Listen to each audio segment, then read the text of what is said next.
I don't think we've spoken since the Game Awards. I am Couch Coop. We had a few announcements, one of which was a Kami. That is just amazing. Remaster, remake. Got a new IP announced from Naughty Dog, which is always welcome. There's a few mixed opinions on that on the internet.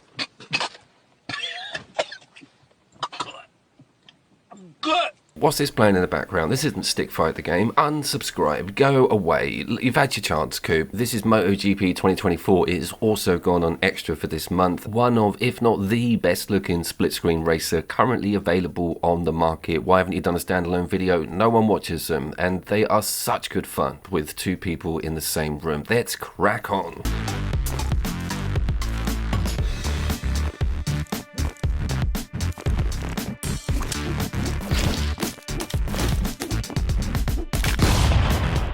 Stickman the game, Stick Fight the game, actually came out in 2017, and I do remember it bouncing around on the sort of indie circuit, and it's had a sort of rework, console releases, loads of DLC, loads of sponsored DLC from really cool external IPs. So this is like the ultimate collection of all of those levels, all of those redone graphics, ragdoll physics and visuals. This is quite a fluffed up, full-blown video game now. I'm saying that because originally there wasn't really enough there to warrant playing the game for any lengthy period of time. But these level variants, and that's kind of the seller for me, they are very broad in scope. And the physics is amazing. Some of the ideas they've come up with for these arenas is awesome. Spider-Heck is on par with this design. And that's a very strong local PvP game. I will recommend some more towards the end because it's something I take well serious.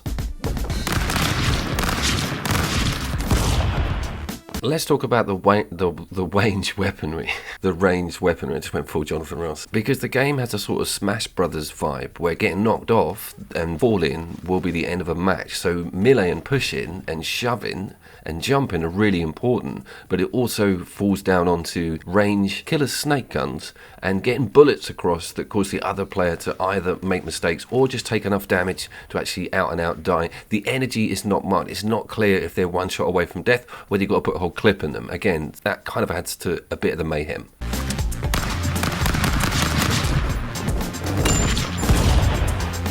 Duck game, if you remember it, years ago went on a 5 more list. I didn't put it on the large PvP 25 list because there's huge titles in there. Stuff like Comet Crash 2, which is one of the world's best PvP and local co-op offline games. It's also on a single screen. I will link.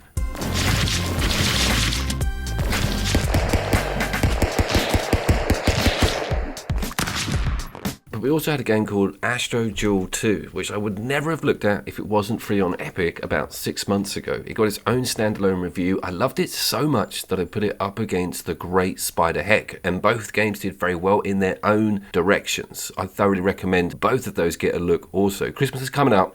You've got relatives, brothers, nephews, other males that you need to compete against in front of the whole family to prove your dominance. Those aforementioned games are perfect for that.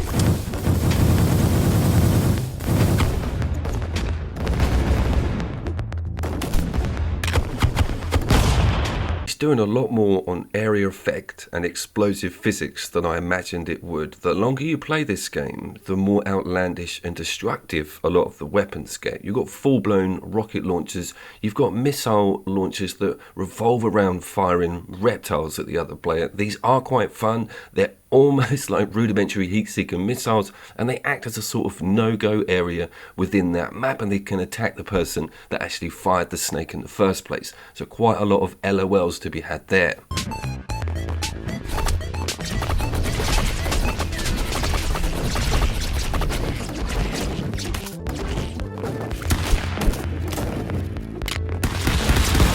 There is also a throw mechanic, which is something that Lewis, who very kindly helped me with this footage, please wish him and family happy Christmas in the comments if you get time, kept going to on muscle memory by accident. So he would just get rid of the weapon he'd found almost instantly, which, you know, made me chuckle with glee, and I wasn't going to help the guy with giving him a revision on those buttons. That sort of thing is why local co-op PvP is so fun.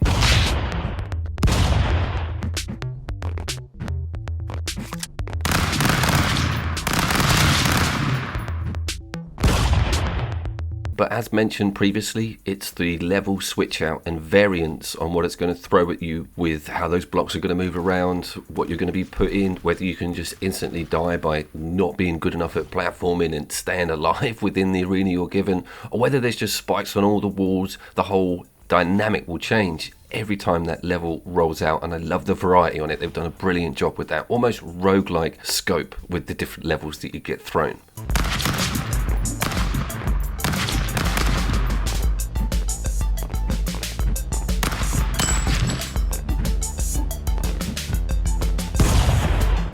Sticking on the local co-op news front, you may be aware of a studio called Hazelight who gave us A Way Out, the absolutely awesome It Takes Two. They have a new split screen game announced that's going to be around the corner. Did you get any codes, any emails about this? No more Christmas jokes, please. I'm obviously very much looking forward to it. That studio, that guy, has not produced a bad local co-op game in his career, so fingers crossed on it. 6th of March, apparently. Thought I'd better Google the exact date. So all eyes on Split Fiction.